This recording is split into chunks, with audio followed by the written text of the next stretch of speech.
Well, we saw another friend of ours, Joe from Mule Expedition Outfitters. Hey, how's it going, guys? So yeah, Joe just built this amazing Land Cruiser, this 80 series. We wanted to see if you could tell us a little bit about it. Yeah, as you could tell me when to shut up because I'm definitely going to give you more information than you're probably going to want. But why don't we start with the engine bay? Oh yeah, pop that hood. I know it's usually saved the best for last, but since we're right here, let's get on that. I'll pop the hood. LS3. Ooh, don't give it away, Phil. So we started this project back in April, thinking, oh yeah, no problem. We'll chop an 80 and put an LS in it, and redo everything in 6 months. We knew that the 80 needed a little bit of love in the engine bay. This was a 91, so it didn't have the more powerful motor that came in the 94 to 97s. So we decided, what the heck, let's chuck in a Corvette LS3. 500 horsepower should be enough, and so that's what we did. So we basically shoehorned this thing in here and kind of built the truck around the motor. Inside the cockpit here, or inside the cab, again, like I mentioned, we've got this second Red Vision screen.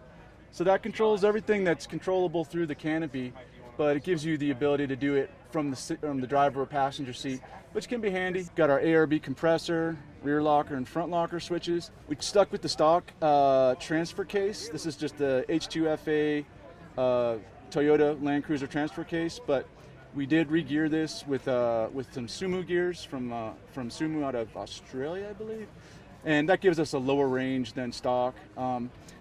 Putting the power to the wheels is a TCI reverse manual valve body transmission. We needed a shifter that would allow us to hammer through the gears easily. So this art car shifter from Winners is something that you see maybe in like trophy trucks or maybe King of the Hammers trucks. So there's really no frills. It's got very little to do with there's very little electronics. It's very manual. You can pack dirt into this thing, it'll still shift. For me, I'm pushing 50. I want a comfortable seat for those long trips down to Baja or up in the mountains in Washington, Pacific Northwest, down to see Phil, wherever the hell he is. Seats I've come to find as the years pass on, especially when you got all this horsepower and braking and whatnot, you want to be held in there nice and tight. So PRP makes some amazing seats. These are actually their recliners, they're Enduro recliners. So they're a little bit fancier than a standard race seat. So it's kind of more for your daily driver. But I rock these in my 4th Gen 4Runner and love them. They do allow you to do all this custom stitching. It's amazing how many custom options you can do with these. But these guys in particular have water in a water pack in the back, so you got kind of like a Camelback still. So when you're driving, you get thirsty, you can drink your margaritas from here. I mean, water, whatever. And then you got your seat heaters built in. On the front, you got these cool. Could you hold my mic there? Oh yeah. So you got these cool goggle pockets. So you can put stuff in there, goggles or your wallet or I don't know, whatever, stir sticks. I just took over your show, man. I feel kind of weird.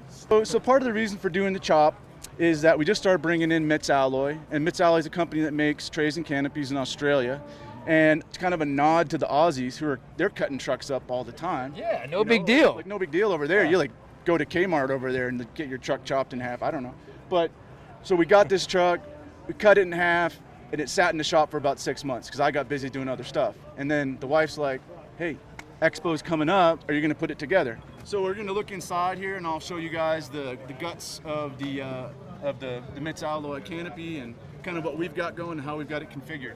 But inside, this is pretty typical for a canopy setup like this. You got a drawer system that pulls out, and you can put your dry goods. Oh, what's this? Oh, you Down got to some mob swag. stickers, man, those are sweet. Damn. Anyway, Gotta get them all hooked up. Got to get your down to mob stickers in there, but you got, as long as you got room, you got a nice prep area here, place to set up a little mini bar, whatever you want to do. Depending on what you're doing, whether you're at a show or you're out in the woods just camping for a couple of days. But it gives you a nice prep area. That's solid. That's some beautiful aluminum. I love it. Yeah, so those work great.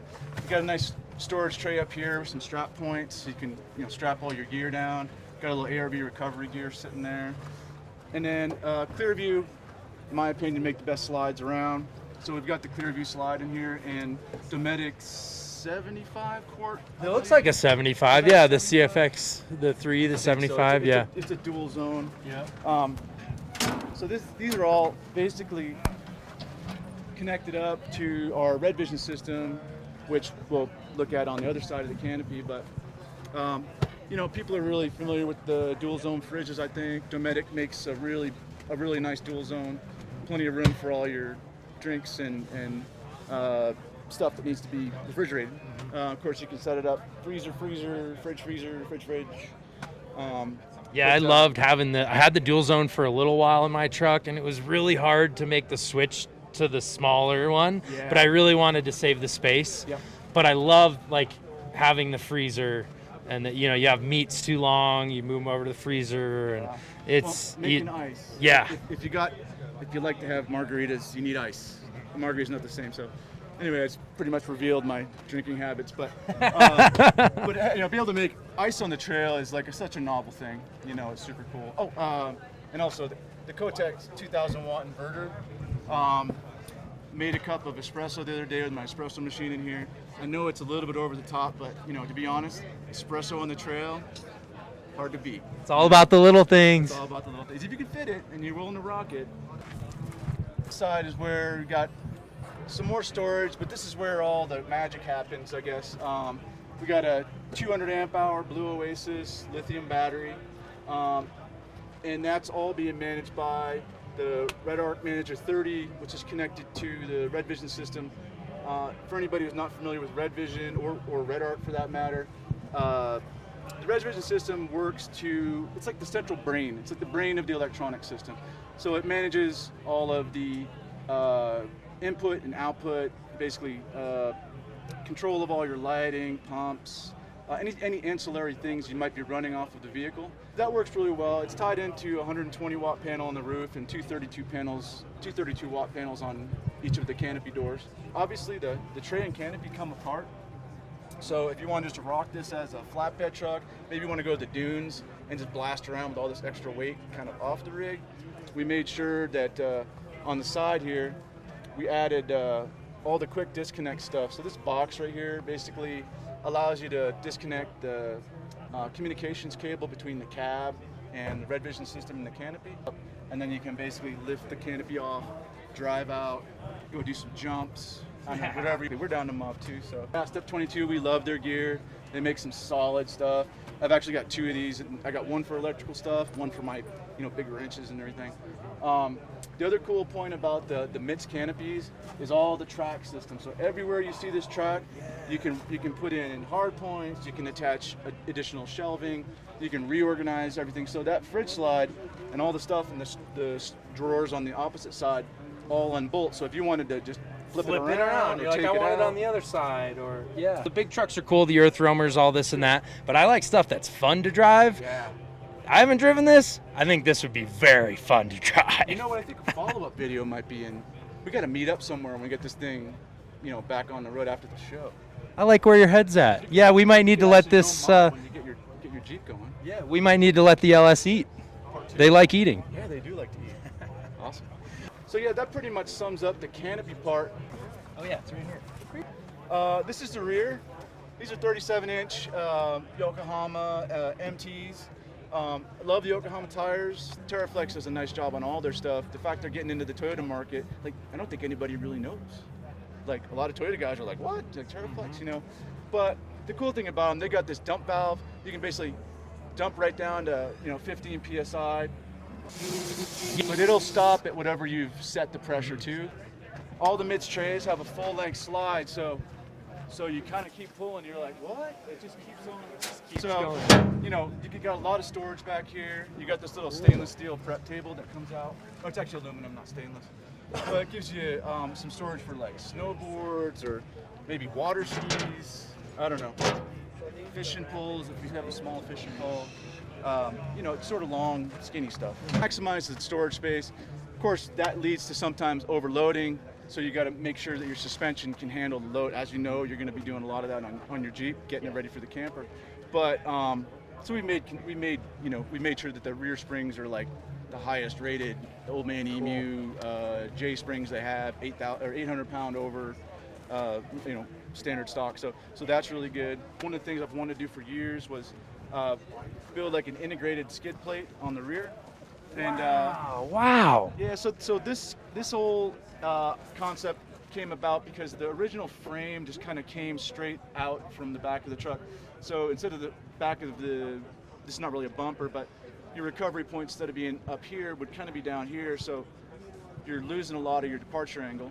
So we built this custom rear end and basically cut the frame back about 2 feet that way, fabbed up this sort of grid structure rear end, and then chucked on this aluminum skid plate. So behind here is a come up 9.5 slimline synthetic winch, and of course you got some Baja Design S2 Pros back here for backing up. Kind of a radical, you know, something you don't see over in the States very often. Hopefully we'll see more of these. I hope more people chop up their trucks, to be honest with you. Yeah. Me too. Chopping up your truck's fun. Yeah, I've done it, right? you know? Yeah. Why not? Yeah. Actually, we like to stick with some of the more traditional piece parts out of the Aussie market. So ARB was kind enough to supply us with this bull bar. And I you know, growing up as a kid, ARB, man, like when I was looking at off-road trucks, we didn't have the market and we didn't have the number of products that we have now. But it's such a classy looking bumper still. So we decided to rock the ARB. We got the come up 9.5 in the front with the factor 55 expert on there. So you know, we're putting 500 horsepower in the engine bay, and we're putting, you know, 700 pounds on the back. You want to be able to, you know, bring the truck to a stop. So we brought in the guys from Power Brake out of South Africa, and they tuned us up some really nice 2-piece rotors. 350 millimeter, you know, basically I think the stock truck came with 328 millimeter. So big rotors, big 6-piston calipers. So you don't fly past, you know, you're going by a river and you're like, oh, there's a camp spot. Exactly. Burp, you can go get it. As long as, you know, as long as the guy that's running stock brakes isn't behind you, you're good. Do like a big booty, don't put that on. That's beautiful, beautiful. Tell me about this rear end. Okay, yeah, so Hold on. Okay. Hold on, man. Shit. What, I got you laughing? Yeah. And I'm right by the mic, so. oh yeah, right. I'm sorry. Sorry. Cameraman's laughing, cut. No, Okay, let's go. I'm sorry. You good? Okay. I'm good, you good? We're good? So do you want to talk about my rear end? Last time we chatted was a couple years ago, and I was up in Washington at your shop, Yeah. and so it's fun to see you here in my kind of home base area, Arizona. Yeah, man.